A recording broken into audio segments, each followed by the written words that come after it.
Pemirsa, kita awali informasi News pagi hari ini terkait dengan Presiden Prabowo Subianto belusukan dan juga berinteraksi langsung dengan warga bantaran rel kereta api di Senen, Jakarta Pusat.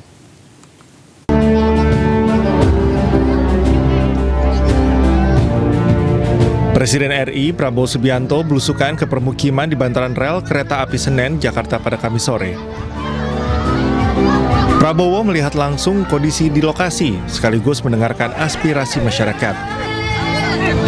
Presiden Prabowo belusukan didampingi Sekretaris Kabinet Teddy Indrawijaya. Ia datang tanpa penjagaan ketat dan mendapat apresiasi dari warga setempat.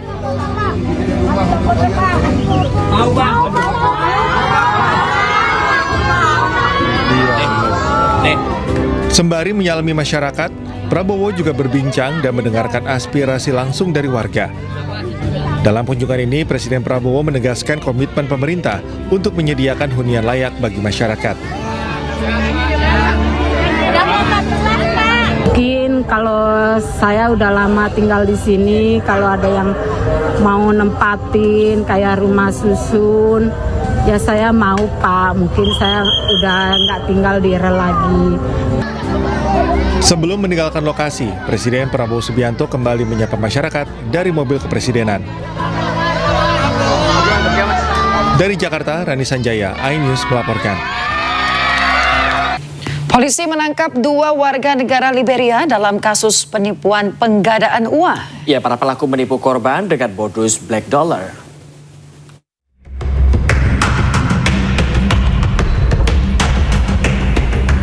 Dua warga negara asing asal Liberia tak berkutik saat ditangkap jajaran kepolisian Satuan Reserse Kriminal Umum Polres Metro Jakarta Barat. Kedua WNA ini diamankan petugas saat tengah makan di salah satu ruangan apartemen kawasan Meruya, Kembangan, Jakarta Barat. Setelah menunjukkan surat penangkapan, petugas kemudian melakukan penggeledahan terhadap kedua WNA. Penangkapan kedua WNA ini terkait keterlibatan penipuan uang dolar palsu dengan modus black dollar atau dolar hitam. Black dollar merupakan salah satu bentuk penipuan dengan modus penggandaan uang. Pelaku mengelabui korbannya dengan memperlihatkan uang berwarna hitam. Uang tersebut diklaim bisa diubah menjadi mata uang asli dengan menggunakan cairan khusus. Modus tersebut hanyalah bentuk tipu daya untuk meyakinkan korban agar menyerahkan sejumlah uang kepada pelaku. Telah mengamankan 2 orang warga negara asing, yang mana warga negara Liberia, di apartemen Meruya, Jakarta Barat. Kepada warga masyarakat jangan tergiur ataupun berhati-hati untuk bertransaksi dengan warga negara asing yang menawarkan dolar dengan berlipat ganda. Guna kepentingan penyelidikan lebih lanjut, kedua WNA ini masih menjalani pemeriksaan intensif di Polres Metro Jakarta Barat. Dari Jakarta, Miftahul Gani, iNews melaporkan.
Garda Revolusi Iran terus melancarkan gelombang serangan baru dalam operasi True Paris 4.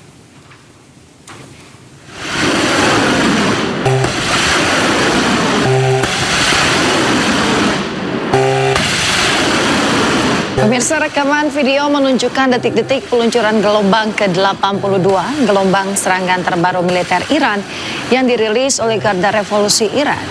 Garda Revolusi Islam Iran mengklaim serangan ini menargetkan sejumlah lokasi di Israel.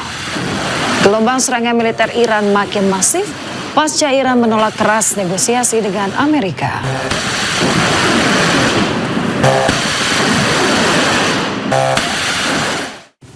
Pemirsa, sejumlah kendaraan hangus terlihat di Israel akibat pecahan rudal Iran. Ya, pecahan rudal Iran ini juga berdampak ke sejumlah kota lainnya.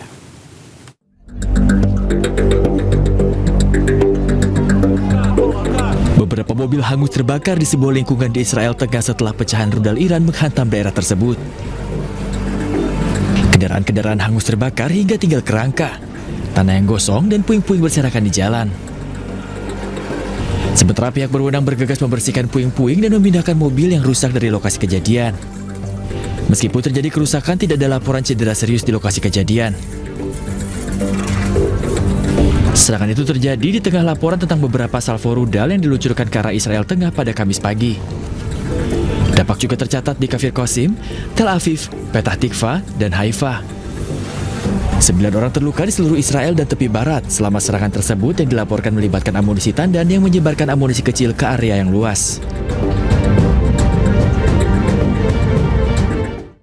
Warga Israel di bagian utara hidup dalam ketakutan.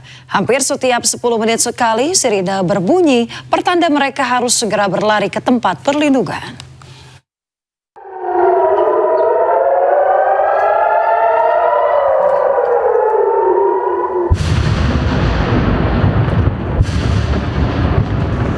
Mencekam, itulah suasana di kota Kiryat Shmona, Israel Utara.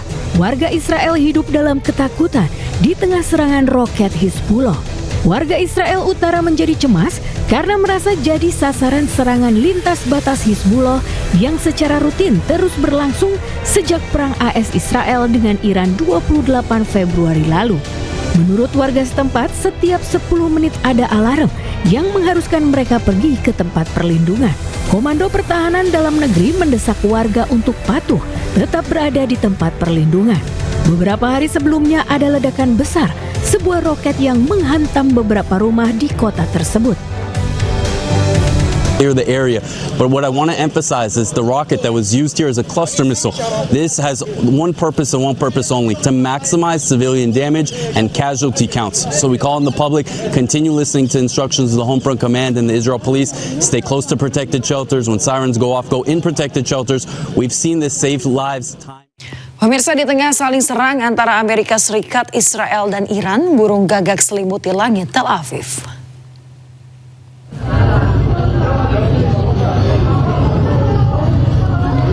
Pemirsa, langit Tel Aviv tiba-tiba dipenuhi burung gagak sejak kemarin. Dalam rekaman video yang beredar di media sosial, kawanan burung gagak ini mengitari gedung-gedung tinggi termasuk Menara Azrieli. Sejumlah ahli menilai hal ini wajar karena burung gagak sangat umum di Israel. Perilaku gagak yang terbang dalam jumlah besar memang biasa terjadi pada bulan Maret dan juga terkait dengan perilaku musiman.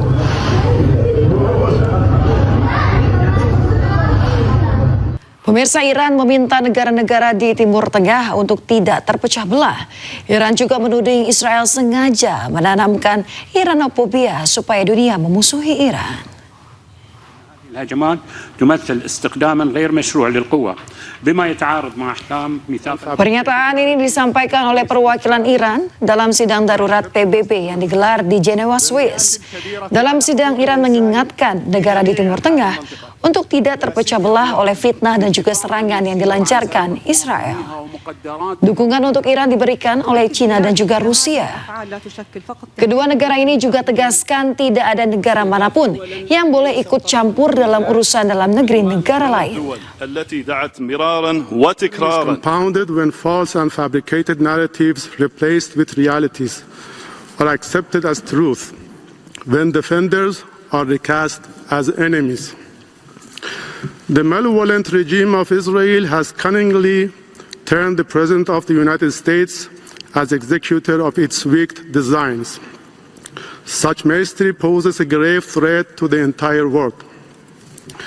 Israel is not merely attacking Iran, nor solely striking at Lebanon, nor even undermining Palestine. It is assaulting the very fabric of regional order and dragging the entire world toward chaos and peril. Today, we assure our neighbors that Iran will not be the last focus. After Iran, you will become even more accessible targets for the execution of sinister ideological agendas of Israeli regime. Those who are today appearing as your friends will cast off their masks tomorrow. For more than 4 decades, Israel has orchestrated the project of Iranophobia, and now they have prepared the grounds of conflict to give life to their malevolent narratives, to draw a wedge between us and to weaken. Pemirsa, Amerika Serikat mengirimkan ribuan pasukan tambahan dari Divisi Lintas Udara ke-82 ke kawasan Timur Tengah. Tambahan sebanyak 3.000 hingga 4.000 tentara di tengah pembahasan kesepakatan dengan Iran untuk mengakhiri konflik.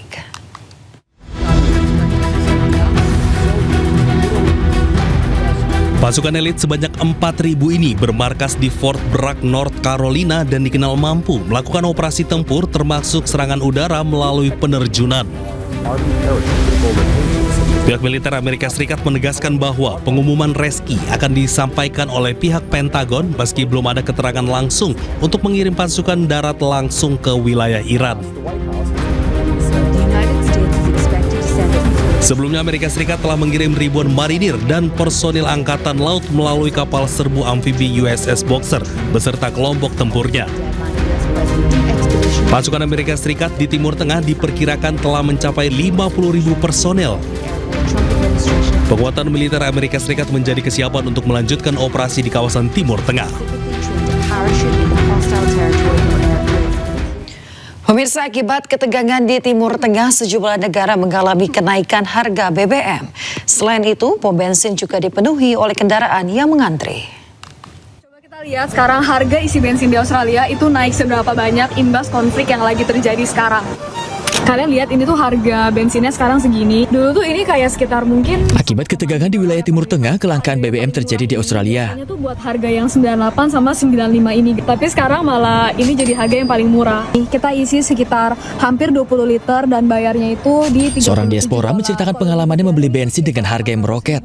Kalian lihat ini tuh harga bensinnya sekarang segini. Dulu tuh ini kayak sekitar mungkin $1,6 ya per liter. Harga yang paling murah. Video yang diunggah oleh @Kira Graciela tersebut menunjukkan untuk 20 liter bahan bakar dikenakan harga sebesar $37 atau sama dengan 400 ribuan rupiah. Semoga dunia baik-baik aja ya. Kalian juga semoga dimanapun itu stay safe ya. New Zealand kena dampak perang Iran dan Amerika juga sampai suami bule stok bensin di rumah. Nengok nih yang antri seberapa panjang untuk isi minyak doang. Semua orang itu panik. Hal serupa juga terjadi di Selandia Baru. Mobil mengantri di pom bensin untuk mencukupi kebutuhan mereka. Semua orang itu panik isiin minyaknya dan harga. Diaspora dengan nama The Gibson Family menceritakan suaminya yang merupakan warga negara setempat harus membawa 3 jerigen untuk memenuhi kebutuhannya. Gitu, jadi isi minyaknya 3 dragon penuh ini. Dan ini dragonnya 3 biji doang. Tempatnya doang itu di harga 500. Dalam video tersebut juga disebutkan 1 liter bahan bakar dikenakan harga hingga $3 atau 30 ribu rupiah. 200-an ribu. Bensin 1 galon $399. Kemarin $349. Mantap. $399 1 galon, bro. Bensin. Hai. Sementara itu, konten kreator bernama Eva Menak yang merupakan diaspora di Amerika Serikat juga menggugah kenaikan harga bahan bakar di Amerika. Ia menyebutkan harga bahan bakar mencapai $3,99 atau setara Rp68.000. Hai. I just stopped at the petrol station or gas station in Thailand and we can't get any. There is no diesel.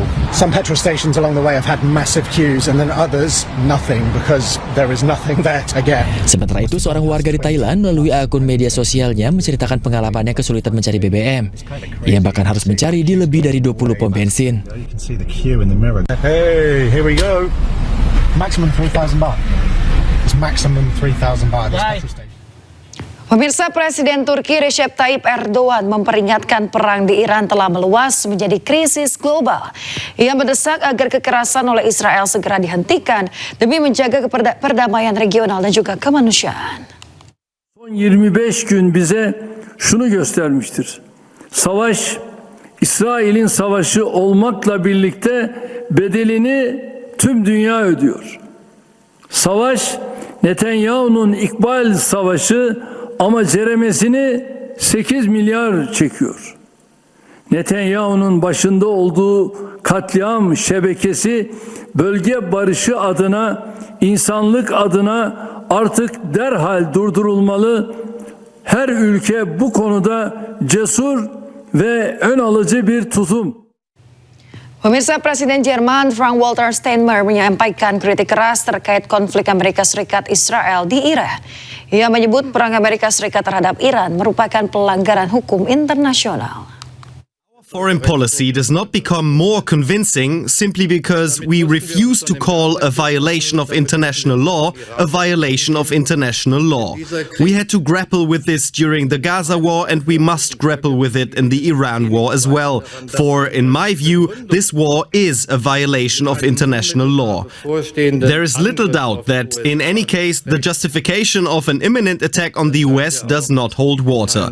This view also appears to be held by some within the US intelligence community. This war is also, please forgive me for saying so as someone directly involved, a politically disastrous mistake. Ist zudem ein politisch verhängnisvoller Fehler. And that's what frustrates me the most, a truly avoidable, unnecessary war, if its goal was to stop Iran from developing. Ya, pemirsa, ada kembali di News Pagi. Pemirsa, kebakaran besar terjadi di sebuah gudang cat di Argentina. Kepulan asap hitam pekat membuat warga sekitar khawatir api akan merambat ke tempat tinggal mereka.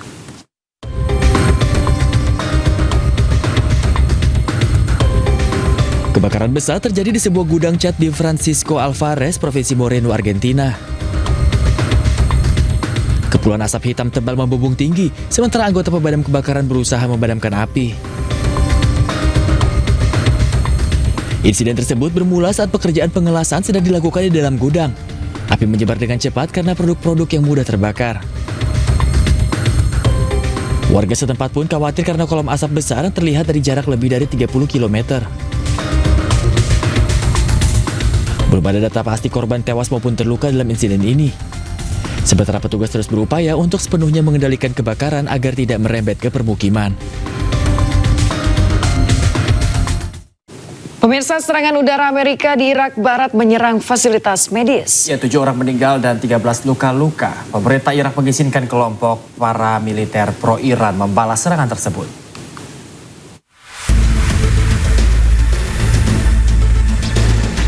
Tujuh orang tewas dan 13 lainnya luka-luka dalam serangan udara Amerika Serikat yang menargetkan fasilitas medis di Provinsi Al-Anbar, Irak Barat. Serangan ini menyasar klinik militer Al-Habania serta sejumlah bangunan pendukung di sekitarnya.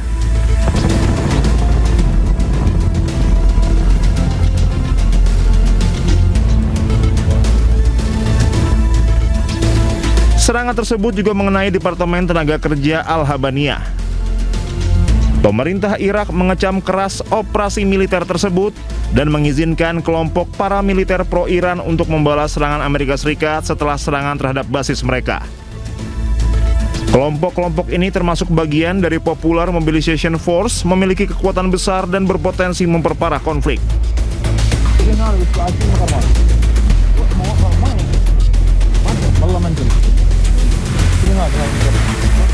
Kelompok Islamic Resistance in Iraq melancarkan puluhan serangan terhadap target Amerika Serikat di Irak dan Suriah.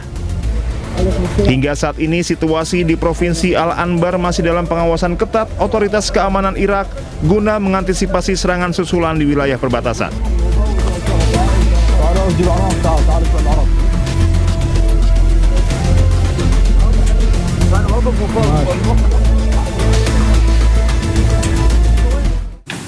Pemirsa, Israel kembali membombardir Gaza. Kali ini militer Israel menghantam kamp pengungsian di Deir al-Balah, Gaza, menyebabkan sedikitnya 2 warga tewas.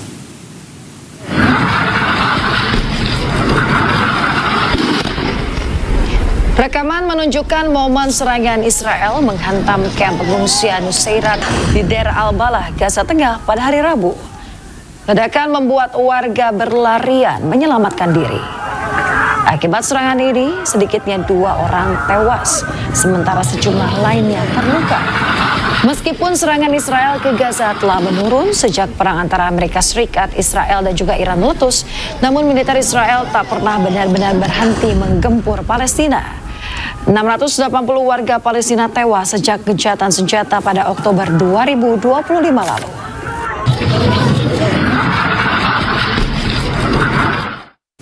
Pemirsa, sekelompok pasien dipindahkan dari jalur Gaza ke perbatasan Rafah. Ya, pemindahan ini bertujuan untuk perawatan medis yang akan dilakukan di luar negeri.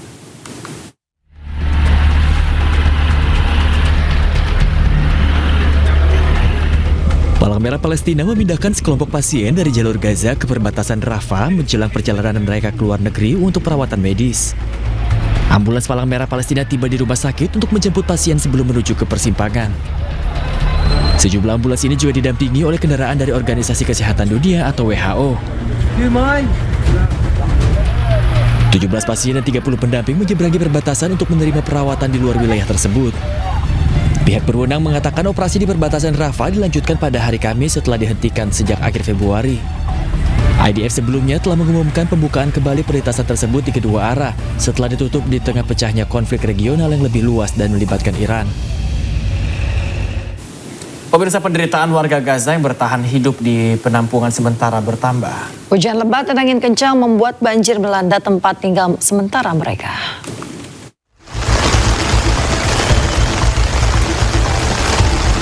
Hujan lebat dan angin kencang membanjiri tempat-tempat penampungan sementara di jalur Gaza.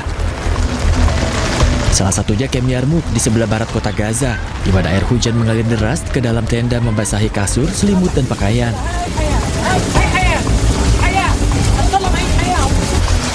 Badai tersebut telah memperburuk kondisi bagi ribuan warga yang mengungsi yang situasinya tetap rapuh meskipun ada gencatan senjata antara Hamas dan Israel. 2 orang terluka ketika sebuah tembok runtuh menimpa tenda-tenda di dekat pusat kota Gaza.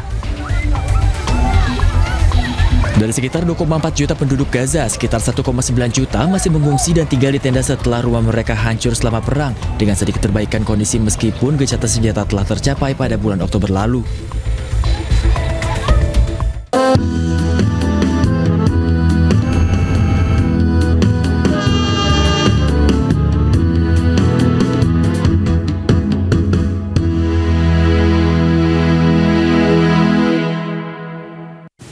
Ya pemirsa, kondisi arus balik di ruas tol Palimanan Kanci terpantau padat merayap pada Kamis malam. Ya, antrian kendaraan mengular hingga belasan kilometer. Kemacetan terpantau mulai dari kilometer 164 ruas tol Cipali hingga kilometer 212 ruas tol Palimanan. Laju kendaraan terlihat sangat lambat di sejumlah titik. Hal ini diperparah dengan banyaknya kendaraan pribadi yang berhenti di bahu jalan karena rest area di sepanjang ruas tol ini sudah tidak mampu lagi menampung kendaraan. Kondisi ini tentu membuat penyempitan jalur dan membahayakan keselamatan pengguna jalan lainnya. Mayoritas kendaraan pribadi yang melintas berasal dari wilayah Jakarta dan sekitarnya. Diprediksi puncak arus balik periode kedua terjadi pada 28 dan 29 Maret esok.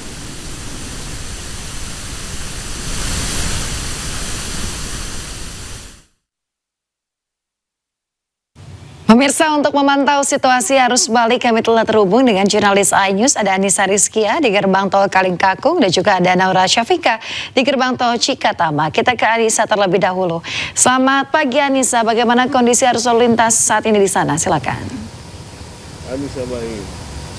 Iya, selamat pagi Yasmi dan juga Bayu. Pantauan arus lalu lintas di gerbang tol Kalikangkung pada pagi ini memang saat ini sudah kembali normal. Saya bisa katakan arus lalu lintas ramai dan juga lancar, yang mana kalau dilihat dari volume kendaraan ini sudah mulai mengalami penurunan. Yang sebelumnya yakni mencapai 53.000 kendaraan, di pagi hari ini sekiranya ada 49.000 lebih kendaraan yang melintas dari arah Semarang Solo menuju ke Kendal ataupun Jakarta.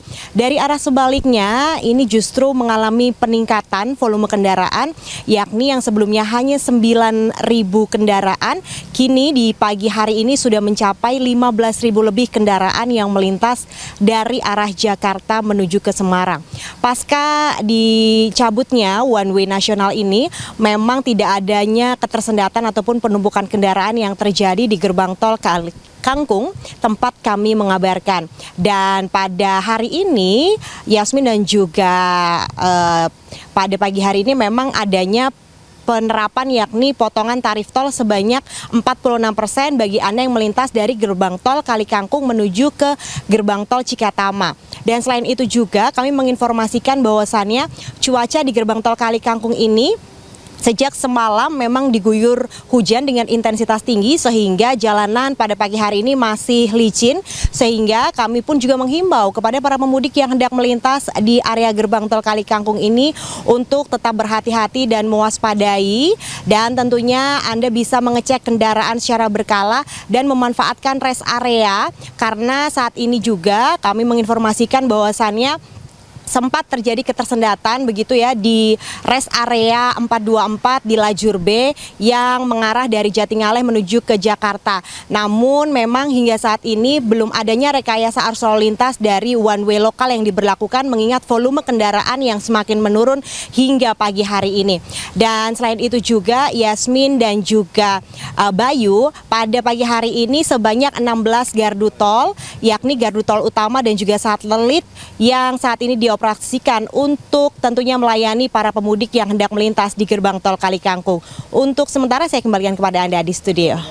Baik, dari Anissa kita beralih ke rekan Naura Syafika di gerbang tol Cikatama. Selamat pagi Naura, bagaimana kondisi arus lalu lintas di sana? Pagi Yasmin dan juga pemirsa, di pagi hari ini untuk arus lalu lintas di gerbang tol Cikampek Utama terpantau ramai dan juga lancar. Bahkan di hari ini memang kalau misalnya kita lihat untuk kendaraan semakin melandai untuk yang melewati gerbang tol Cikampek Utama, karena memang kalau misalnya kita melihat dari beberapa hari yang lalu, yaitu di puncak arus balik di tanggal 24 dan juga 25 Maret memang itu cukup tinggi untuk volume kendaraannya. Namun memang kalau untuk prediksi dari puncak arus balik tidak hanya di tanggal 24 dan 25 saja Yasmin dan pemirsa, tapi masih ada prediksi selanjutnya yaitu di gelombang yang kedua di tanggal 28 dan 29 Maret. Dan oleh karena itu, karena untuk situasi dan kondisi dari kemarin hingga di pagi hari ini masih terpantau ramai lancar, untuk one way nasional sudah resmi dihentikan, namun untuk kontraflow ini masih bersifat situasional, masih bisa saja dan mungkin saja untuk diberlakukan kembali jika nantinya terlihat ada kemacetan ataupun kepadatan di ruas tol Jakarta Cikampek. Dan juga kalau misalnya dari Jasa Marga, ini mereka sudah secara optimal memberikan pelayanan sebanyak 22 gardu tol yang siap melayani para pemudik yang melintas dari arah tol Trans Jawa menuju ke Jakarta melalui gerbang tol Cikampek Utama. Dan kalau kami pantau di pagi hari ini memang untuk perhitungan shift 1 ini sudah dimulai tadi sekiranya pada pukul 4:30 pagi yang nanti akan diselesaikan di siang hari. Dan kalau dari data yang kami dapatkan memang kurang lebih dari 4:30 pagi hingga saat ini kami melaporkan sudah lebih dari 1.000 kendaraan, baik dari kendaraan pribadi ataupun bus antar kota yang melintas dari arah tol Trans Jawa menuju ke Jakarta melalui gerbang tol Cikampek Utama. Dan memang kalau misalnya kita pantau di hari ini pun di tanggal 27 Maret merupakan hari terakhir dari penerapan diskon tarif tol, di mana untuk diskon tarif tol ini sebesar 46% bagi Anda khususnya para pemudik yang melintas secara terus-menerus dari gerbang tol Kalikangkung menuju ke gerbang tol Cikampek Utama. Dan diharapkannya dengan adanya penerapan diskon tarif tol ini dapat mengurai kemacetan dan juga menurunkan maksud kami angka prediksi dari volume kendaraan yang nantinya akan melakukan perjalanan ke Jakarta di puncak arus balik mendatang di gelombang yang kedua. Sementara itu Yasmin, kembali ke studio. Ya baik, terima kasih banyak atas informasinya. Naura Syafika melaporkan langsung dari gerbang tol Cikatama, dan sebelumnya ada rekan Anissa Rizkia melaporkan langsung dari gerbang tol Kalikangkung Semarang, Jawa Tengah. Selamat bertugas kembali rekan-rekan. Ya pemirsa, arus balik lebaran di Pelabuhan Bakauheni Lampung, antrean kendaraan mulai berkurang. Ya, namun demikian pemirsa, petugas tetap waspada antisipasi lonjakan arus balik gelombang kedua yang diprediksi terjadi pada Sabtu dan Minggu. ASDP mengatakan dalam kurun waktu 12 jam penumpang yang telah diberangkatkan mencapai 45.428. Sementara jumlah kendaraan yang telah menyeberang ke Pulau Jawa mencapai 11.000 kendaraan. Sejak hari Lebaran total ada 444.234 atau 49% pemudik telah kembali ke Pulau Jawa. Petugas masih mengantisipasi adanya lonjakan penumpang terutama pada malam hari ini serta pada puncak arus balik gelombang kedua yang diprediksi terjadi pada Sabtu dan Minggu.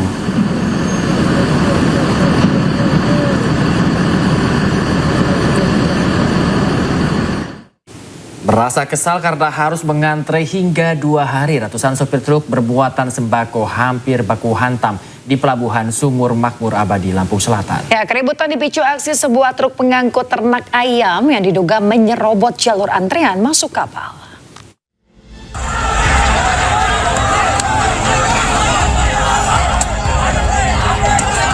Ketegangan tak terhindarkan di tengah panjangnya antrean truk yang mengular hingga berkilometer di kawasan Pelabuhan Sumur Makmur Abadi, Lampung Selatan. Ratusan supir yang sudah menunggu selama berhari-hari meluapkan emosi saat melihat sebuah truk bermuatan ayam diduga masuk tanpa mengikuti urutan antrean. Kondisi ini lantaran diduga lemahnya pengawasan dan sistem antrean di pelabuhan. Sopir menilai tidak ada ketegasan petugas dalam mengatur kendaraan masuk ke kapal. Sementara itu, kemacetan panjang yang terjadi bukan tanpa sebab. Pembatasan operasional truk selama angkutan lebaran membuat ribuan kendaraan menumpuk di pelabuhan. Dampaknya tidak main-main.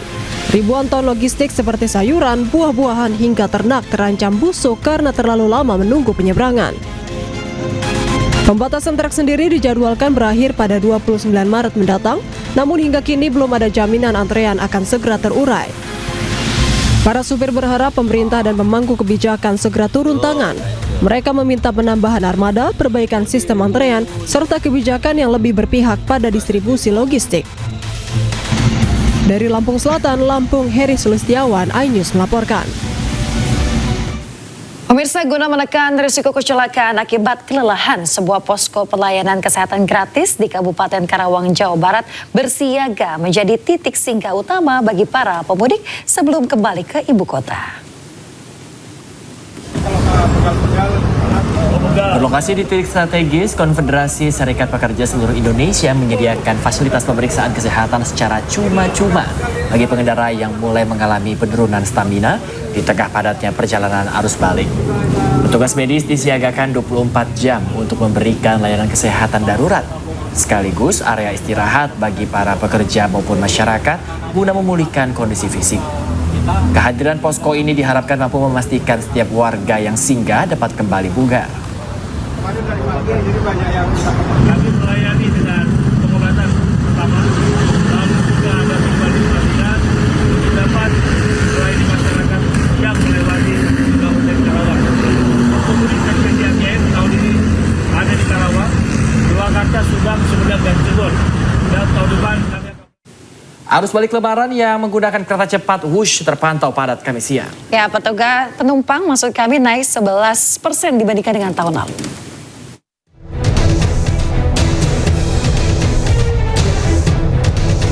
Padatan penumpang Wush terlihat dari penuhnya ruang tunggu. Seluruh kursi di ruang tunggu tidak tersisa, bahkan banyak calon penumpang berdiri. Selama periode angkutan lebaran 2026, 224.000 lebih tiket terjual, naik 11,3% dibanding tahun lalu.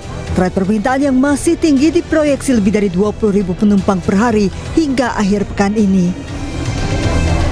Dan kami prediksi di momen libur lebaran ini peningkatan volume masih akan terus terjadi sampai dengan akhir minggu ini. Kami mengingatkan kepada seluruh pengguna jasa yang sudah memiliki tiket agar memperhatikan kembali jadwal keberangkatannya karena 5 menit sebelum jadwal keberangkatan kereta, proses tap-in tiket sudah tidak dapat dilakukan di gate. Seiring berakhirnya libur lebaran, penumpang Wush berpotensi meningkat di akhir pekan. Tim Liputan iNews melaporkan.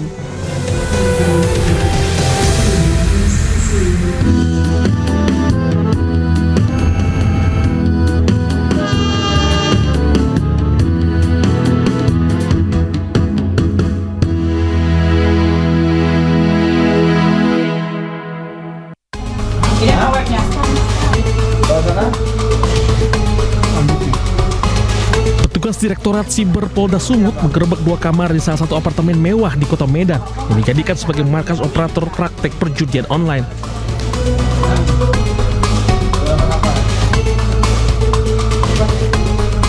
Para pelaku yang tengah asik mengoperasikan situs judi online ini pun tak berkutik saat bertugas melakukan penggerebekan.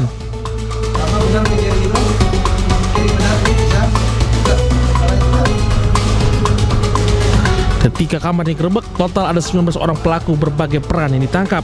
8 orang diantaranya wanita. Petugas turut menyita barang bukti elektronik yang digunakan dalam beroperasi. Sementara modus operandi para pelaku melakukan aktivitas judi online dengan cara mempromosikan situs judi online melalui sejumlah media sosial. Setelah 2 tahun beroperasi, mereka berhasil meraup keuntungan omset sebanyak 7 miliar rupiah. Tim yang diawali dengan mempromosikan adanya permainan judi online melalui aplikasi WhatsApp, Instagram, dan Facebook. Kini 19 pelaku telah ditetapkan sebagai tersangka dan dikenakan pasal 426 tentang perjudian, ancaman hukuman 9 tahun pidana penjara. Dari Medan, Sumatera Utara, Amin Rashid, iNews melaporkan.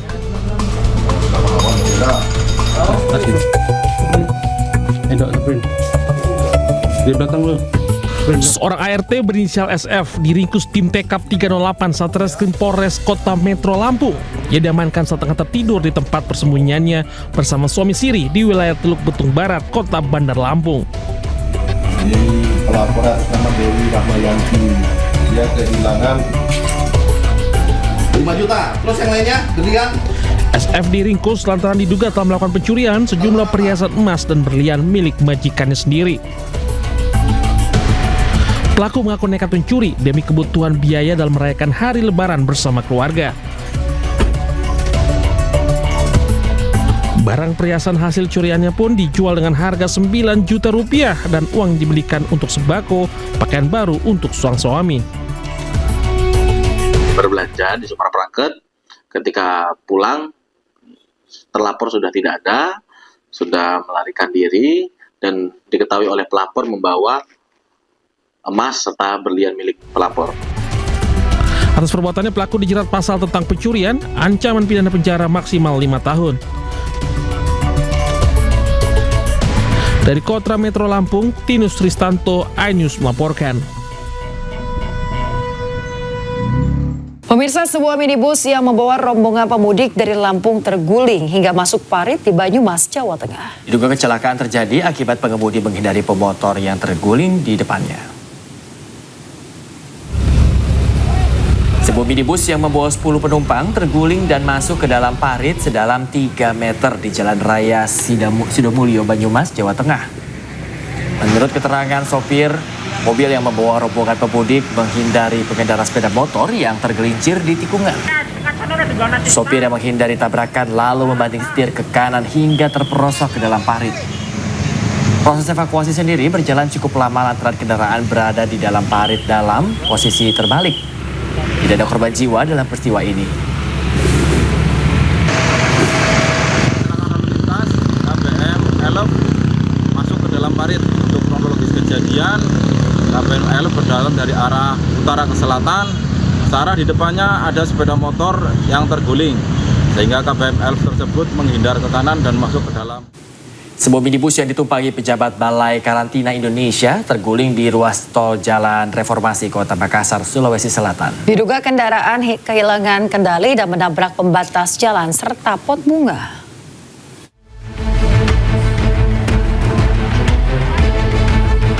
Kecelakaan tunggal terjadi di ujung ruas tol Reformasi Kota Makassar, Sulawesi Selatan. Sebuah minibus yang melaju dari dalam tol menuju pintu keluar ke arah Jalan Nusantara Kecamatan Ujung Tanah terguling. Diduga kendaraan kehilangan kendali dan menabrak pembatas jalan serta pot bunga. Akibatnya minibus terbalik ke sisi kanan jalan. Petugas tol bersama kepolisian langsung mengamankan TKP kecelakaan dan mengevakuasi penumpang. Meski kendaraan mengalami rusak parah, seluruh penumpang yang diketahui pejabat Balai Karantina Indonesia dilaporkan selamat dan tidak mengalami luka serius. Terjadi laka di ujung tol pada saat ada Umar Rembang atau demo yang penertiban dari Satpol PP kami langsung mendengar ada laka di ujung tol itu. Jadi kami lari semua, penyebabnya kami belum tahu pastinya kayak bagaimana, karena tadi kami langsung lari. Arus lalu lintas di sekitar lokasi sempat mengalami kepadatan, namun berangsur normal setelah evakuasi selesai dilakukan. Sementara itu, petugas dari Satlantas Polres Pelabuhan Makassar masih melakukan penyelidikan untuk mengetahui penyebab pasti kecelakaan. Dari Makassar, Leo Muhammad, Nur iNews melaporkan. Pemirsa, di tengah padatnya arus lalu lintas di jalur arteri Pantura, Cirebon, Jawa Barat, 2 mobil ambulans terjebak kemacetan panjang di Simpang 4 Palimanan. Ya, akibat padatan ribuan kendaraan pemudik, mobil ambulans pun terpaksa tak berbuat apa-apa sambil berjalan merayap.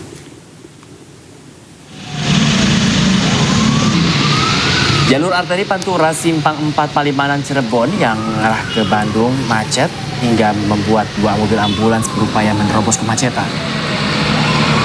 Sementara ribuan kendaraan motor dari arah Jawa menuju Jakarta dan Bandung masih terpantau padat merayap.